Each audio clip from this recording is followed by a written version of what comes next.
media might not play their role are the people that are going to vote. It follows, therefore, that the money may be there, the state may have its way, but to draw the people out to vote in mass might not be that too easy. The people are torn between two forces. On one hand is a force driven by credible and genuine motivation to sanitize the Anambra polity for peaceful polls to take place. On another hand is a band of non-state actors who are adept in guerrilla antics. They show up and disappear, talking and causing havoc, which ultimately may lead to collateral damage in the face of major clash. The chairman of the Independent National Electoral Commission, Professor Mahmood Yakubu, has said the commission is ready for the Anambra governorship election scheduled for November 6, 2021. The INEC chairman said this during a special consultative meeting with political parties. Let me reassure you that the commission is ready for the Anambra State governorship election next weekend. We have moved all non-sensitive materials for the election to the 21 local government areas of the state. As usual, the Central Bank of Nigeria is handling the delivery of sensitive materials to the state on schedule. Our office in Oka is arranging for stakeholders to inspect the materials at the premises of the Central Bank in Oka. As is the case in all elections, the sensitive materials are moved under security escort to each local government area, where they are distributed to the registration areas or wards, and finally to polling units on election day. I urge you to inform your party agents to be present for inspection of the materials at the CBN and to follow the movement of the materials to the various locations should you choose to do so.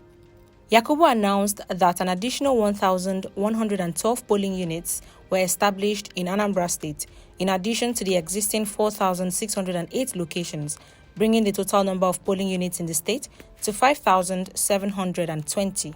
The Anambra governorship election is the first that voting is taking place in polling units since the recent successful conversion of voting points to polling units arising from the expansion of voter access to the polling units in Nigeria. An additional 1,112 polling units were established in Anambra State, in addition to the existing 4,608 locations. This brings the total number of polling units in the state to 5,720. Voters were encouraged to seize the opportunity of the continuous voter registration exercise to transfer to the new polling units most convenient for them. Many did not do so. This can be partly attributed to the security situation in the state, which has affected the Commission's pre-election outdoor activities, including voter education and sensitization. The voters may also have been more circumspect in asking for transfer to the new polling units. He also noted that out of the 5,720 polling units in the state, 86 have no voters. Out of the 5,720 polling units in Anambra State, 86, representing 1.5%, have no voters at all. The Commission will not be deploying personnel and materials to these polling units. Furthermore, 894, that is 15.6% of the polling units, have between 1 and 49 voters. Election will hold in these polling units. Even where we have one voter in a polling unit, we'll deliver personnel and materials to conduct election for that voter. It's the voter's democratic right to vote in election.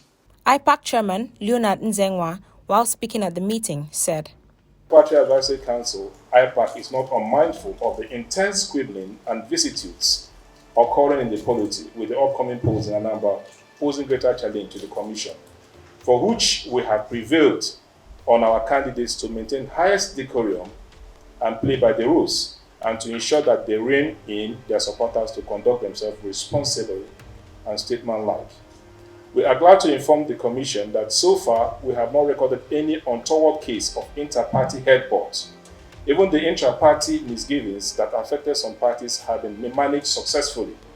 This notwithstanding, it has not yielded the desired comfort that will provoke critical mass of electors to go out and vote. Nzengwa also spoke about the Labour Party candidate Obiora Agbasimalu, who has been in the captivity of his abductors for the past 5 weeks. He said despite the ransom paid by his family, he has still not regained his freedom. The gubernatorial candidate for Labour Party in Anambra State, Chief Obiora Agbasimalu, who was kidnapped months back, have not been let off the hook, even with millions paid as ransom by his family and well-wishers to the kidnappers. He noted the reports of ad hoc staff who have declined to go to their polling units, saying the Commission will address the issue. In the week, unverified reports across multiplicity of media had it that over several thousands of ad hoc staff recruited for the post are declining to go to the state on account of the high insecurity in the state. We are sure the Commission will address this. He urged the Commission to look for a solution to the insecurity plaguing the state so that the people of Anambra can come out and vote. This election has been strewn with pallets of uncertainties. Not that the Commission had not prepared enough for it, nor the political parties ill-equipped to participate, but the actions and inaction of non-state actors seem to be throwing spanners in the works, as wanton killings and destruction of property have continued unabated. Truth is that the people of Anambra are scared stiff and have been cowed to stay indoors for the greater part of the days in the last few months. You see this on their faces, you sense this in their air they breathe. You behold fear-stricken population fighting to fend for themselves in the wave of brutal and conscienceless attack on their lives and property. For a proper, well-credentialed poll with complements of acceptable electoral best practices to be held in an environment as this is most unlikely. Electoral polls literature across the globe testify to this. We encourage the Commission to put their best leg forward as we forge ahead for this election. With all that is taking place there, with the huge money playing its role as it is doing, with the state playing her role as they are doing, and currently still figuring out how possibly they can creatively tame the audacity of the so-called rascal aggressors. But those we do fear might not play their role are the people that are going to vote.